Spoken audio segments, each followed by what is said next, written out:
Welcome to Vintage Vorachon presents a campy imagination in the special monthly series of People of Color Do Not Need a White Savior.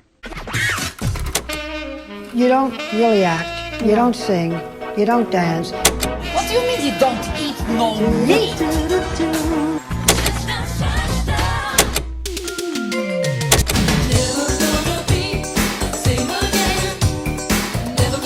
Famous for being famous. You don't have any, forgive me. Hi there. Hi. Okay. You look great as usual. Thank you, because I showered. Hi. So, as you can see, this mask here is from Rios Crafty Dreams. It's a little Mickey Mouse black and white cartoon print that I got a few weeks ago, maybe a month ago or so. I don't know. Yeah, about a month or two. Yeah, I love it. Check out her page. But we're here to talk business, but we're also going to be talking about other relevant topics. Yeah, of course. Yeah. Mm-hmm. So, why don't you introduce yourself, Jessica, and what you do, what your brand is all about? Sure. So my name is Jessica Rios Cardona. I am the owner of Rios Crafty Dreams, which I started back in September 16 of 2020. So my business is currently selling face masks. I have all types of face masks, different designs for adults and kids. Even if anyone wants to request a bigger size, which I'm happy to do for the same cost. I also do these badge rails and pop socket. Actually, this is one of the badge rails that I'm currently selling. I attach it to my hand sanitizer so, I could clip it on and off. Oh, nice.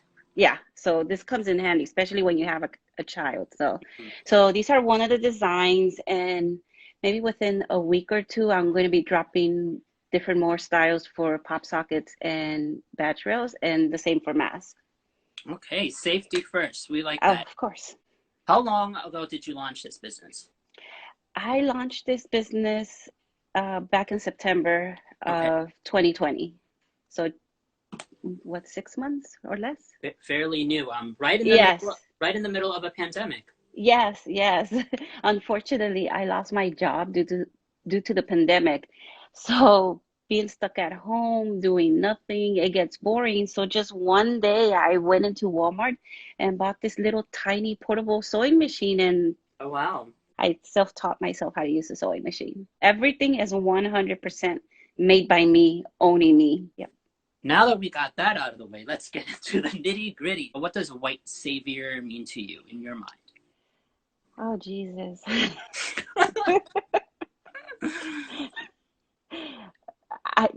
Well, let's start off with I'm actually married to someone who is white. Yeah. So that's fine. Yeah. So it's like sometimes I have to be careful what I say. Yeah. Because I don't want to offend him. Neither does he. Yeah. So, okay, not speaking on my husband, but like on other white privilege. I mean, I had former co-workers that would tell me, oh, well, you're not going to get that position because I will. I'm privileged because I'm white. Oh my God. They've actually said that to you? Yeah, they actually said that to me like numerous times. So it's like, it made my jaw drop a couple of times. It made me feel offensive. It made me feel belittled. Like I don't belong in this country. I don't belong getting this position or moving up in a company. So it hurts. Yeah. It hurts really bad because it's like they make you seem like you cannot accomplish anything great in life because they have it all. What makes me wonder is, are these types of conversations, do they come up in your mind, being that you are in an interracial relationship and you have a child who's mixed race? Are these things that you plan on talking about when he grows up? I mean, these are stuff I'm definitely going to talk to my son about once he gets old enough to be able to understand what has happened in the past and what is currently happening. Like right now, he has no idea, Yeah. you know, that he's mixed. He's Yeah. just know he has mommy and daddy, Yes. Yeah. his toys, food, you know, stuff like that. But once he gets older and he's in that mentality where he understands, then I'm definitely going to speak about it. Right. And these are things that kids don't pick up on unless it's put into their heads by other adults or media, and you know, maybe not any immediate people that he's going to grow up around, but it's probably going to come up eventually. And just like we encountered these things being people of color. I mean, when I hear this whole all lives matter, I feel like people don't understand the concept of Black Lives Matter. The concept, the reason why a lot of people are shouting out Black Lives Matters is because they are being targeted. Yep. You know, they are being targeted. Not all lives, it's just a specific race that is being targeted. Right. And that's the problem. People are being uneducated about it. And right off the bat, they just jump right away into conclusions. Oh, well, my life matter. Yeah, your life does matter. But at this current moment, you're not getting targeted. Your color is not getting targeted. How do I explain it? I mean, because I have witnessed this, I was born and raised in California. I grew up in Compton. I used to see it a lot where police officers would target people of color, especially myself, Black people, and they would just run up and just be like, hey, what are you doing? What's in your pockets? And not doing anything. Not doing anything. Wow. They're just being targeted. So it's called racial profiling, or exactly assuming that someone looks suspicious because of a stereotype that they either their skin color or the way they're dressed, or if they're in groups. Yes. But I remember back in the days, my parents have always said, never walk home by yourself. Make sure you stay in a group, because you don't know what's going to happen. And that's one of the reasons why a bunch of us would walk home from home to school, or from school back home, in groups, you know?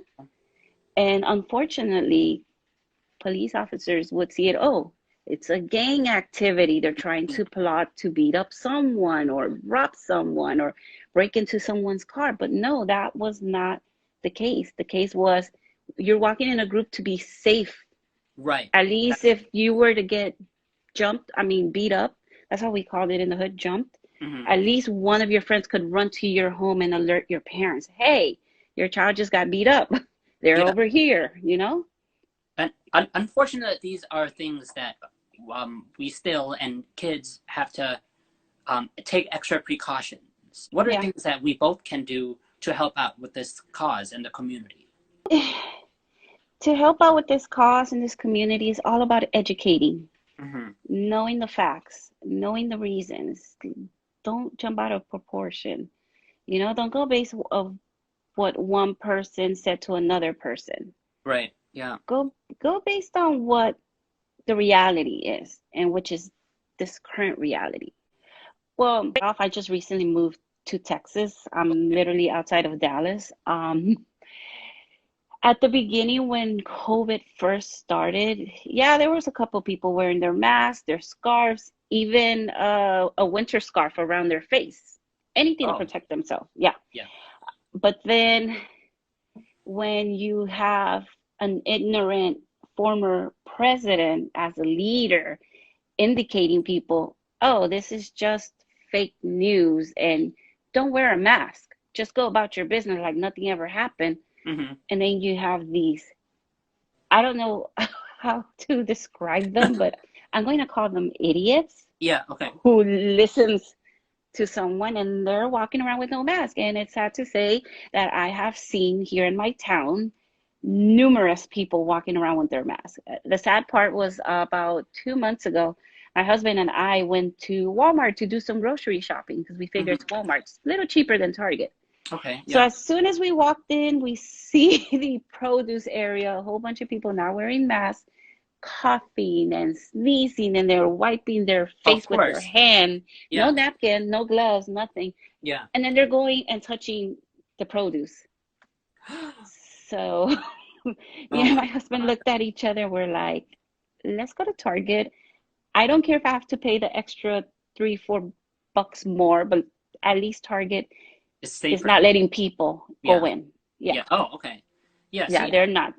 I think that starts with businesses. And, yeah, it does. And imagery, and even people like us. And that's why I say that when we promote things as a small business, or even if we were big brands, which we don't see enough of, by the way, is promoting safety. It's because they probably don't want to be policed into thinking that, oh, I already know what to do. I know how to wash my hands. Oh, I'm keeping myself distance. I'm like, yeah, you might know that, but you're not implementing it, or you're not really, you don't do it. You don't normalize that conversation. Exactly. But you know what's the sad part about Walmart, which I totally get from like a business point of view? Yeah. Their employees are getting attacked. I think there was 2 employees that got killed just because they told customers to wear their face mask. Oh my God. And I could see why they are just letting these people come in without a face mask, which I totally get. I would be afraid too. But then at the same time, these customers have to realize we're in a pandemic. People are dying. Yeah. Like every 2-3 minutes, people are dying. Yeah.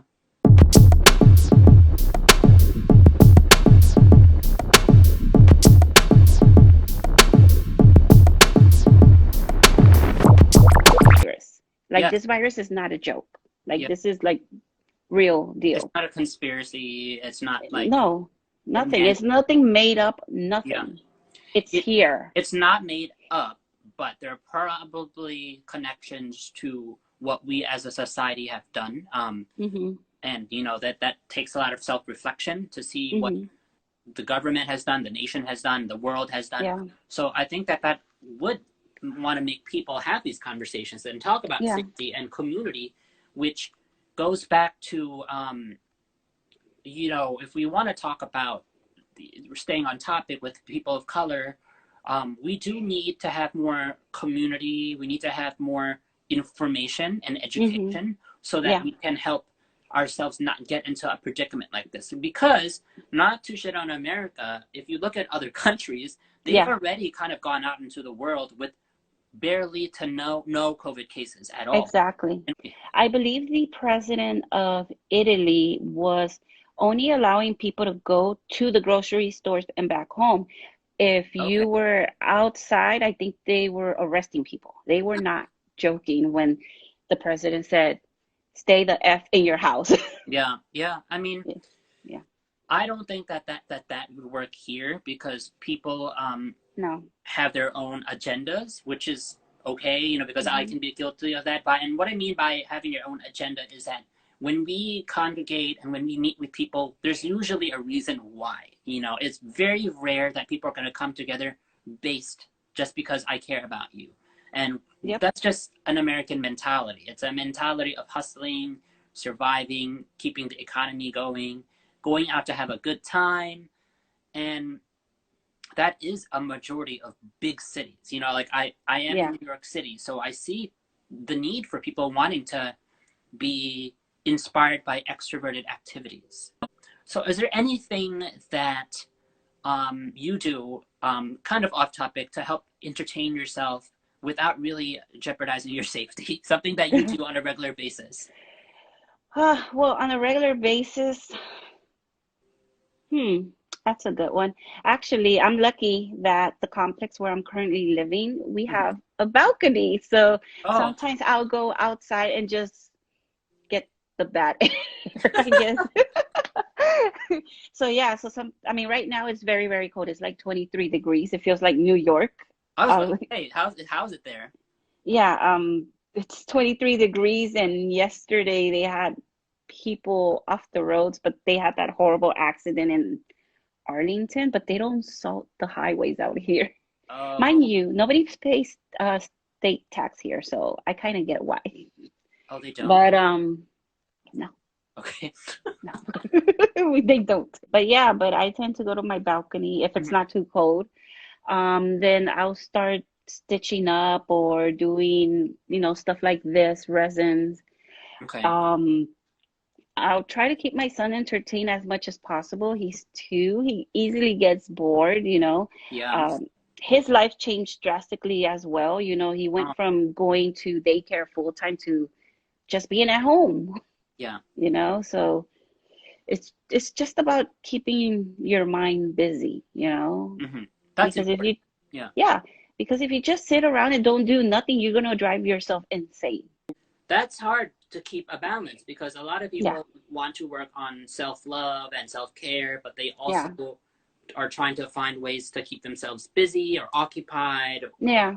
So many factors where it's kind of really hard to understand each other, especially because we're not face to face.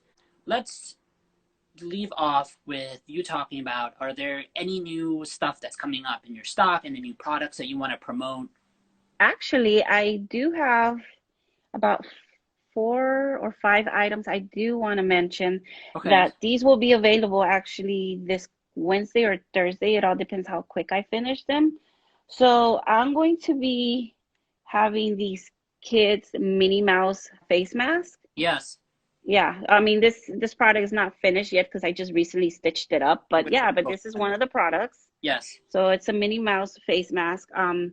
One thing about my face mask, which a lot of customers have like thanked me religiously, is that I make sure the nose area and then the chin area are tight enough to it won't lift or drop down when you're talking, but I make them a little bit bigger, So this is one, and then I have this other one. I know people are going to go crazy once they see it.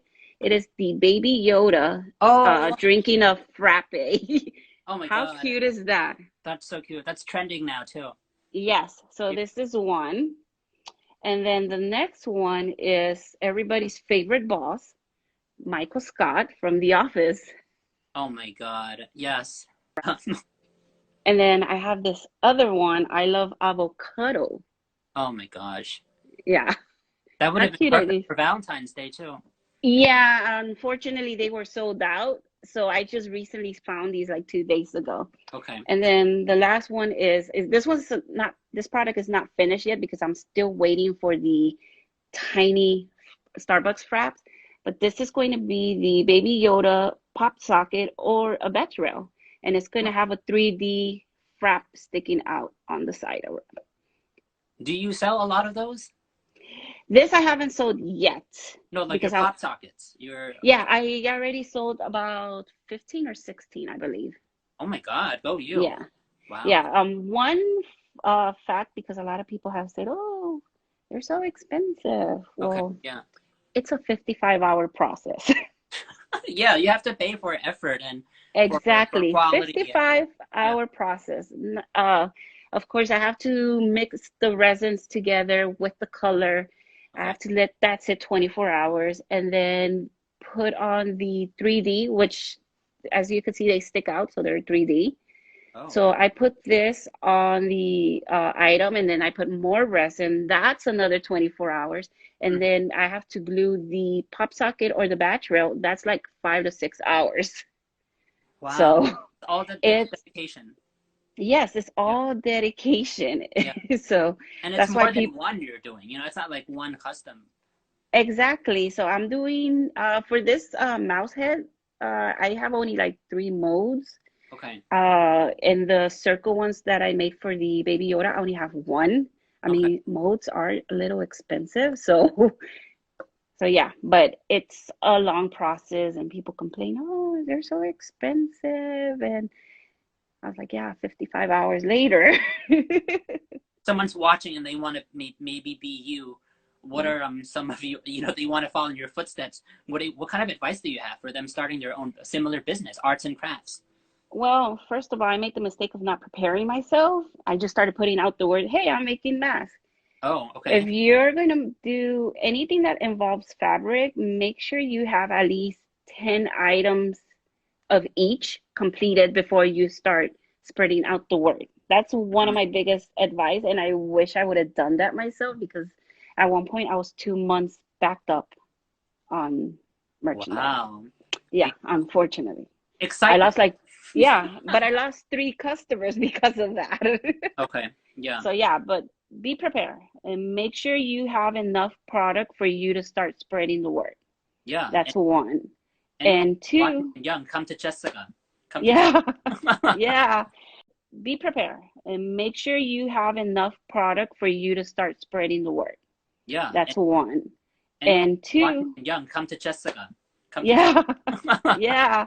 And 2, I mean, your biggest supporters will always be your friends and your family. And then they are like the main people that will pull out your name out there on social media. Yeah. I had a couple of friends that put out my business, and now I got business from their friends, and their friends came to me as well. So, which is great. I have a good friend out in the Bronx. Actually, I'm gonna say her name, Courtney. Okay. My dear friend Courtney. Shout my out. 𝗵𝗂𝗀𝗀. Shout out to Courtney in the Bronx. She works at a mall. She's been rocking some of my products, and I think about 2 people already asked her for my business name, and actually they follow me on Instagram. So, you know, like she's one of my huge supporters. My dad went bananas. I want to say my dad blew up about over $300 worth of masks to give out to his coworkers. Now, some of his coworkers came to me and has purchased as well. So it's, you know, it's always great to have those type of people that would put out the word for you, you know, and, you know, it's. And you know what it is about what you do is that with masks, as in particular masks, you know, you know, I know you do other things, but in particular masks is that considering the situation, they're actually not that easy to find in generic stores. They're not available at like your typical Amazon, or if they are, they're like all the way from China, or it's longer shipping. So it's ironic that all these small businesses are up and coming, and they're coming up as mask sellers and making fabrics, turning the fabrics into masks.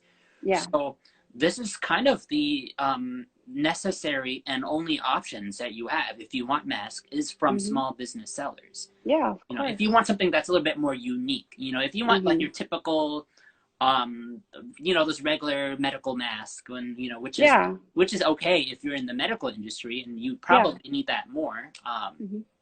But if you want something a little bit more crafty and fun, and you get a multiple array of fabrics, you can come to Rios Crafty Dreams, or of course, or I'll take care of you. Exactly, yeah, and talk to her about this. We're going to wrap up, and anyone who wants to watch can come and watch this later. Is there anything that you want to say last before we go? I mean, I just want to say thank you to all my supporters, the people who cheered me on, you know, throughout this process. Okay. I mean, without you guys, you know, I don't know what I would do without you guys. But yeah, I mean, thank you guys so much for following me, and, you know, just be safe out there. You know, wear your mask, wear gloves. This pandemic is not a joke. Like, I already had about 5 people that died within 48 hours. These were like dear close friends of mine in California. So just mask up, you know, and stay safe. Do it for yourself. Do it for your loved ones. And I'm sure you guys know this, but when you come home, make sure you go through your cleanliness procedures. Use your mask. Use your Lysol spray. Yes, take your shoes off. Don't walk in your home with your shoes. I usually put them in a bag. The mask, you know, you see what I'm doing on a Rios Crafty Dreams mask. I'm just spraying the hell out of it when I come back home, spraying everything around me. Actually, my dad has to switch his mask twice because he's in California, and California has the highest numbers of cases right now. Oh my. So so he carries 2 to 3 masks at the current moment. Oh my God. Yeah. That's so interesting that is the new norm. I hate to say that. That is what we have to go through.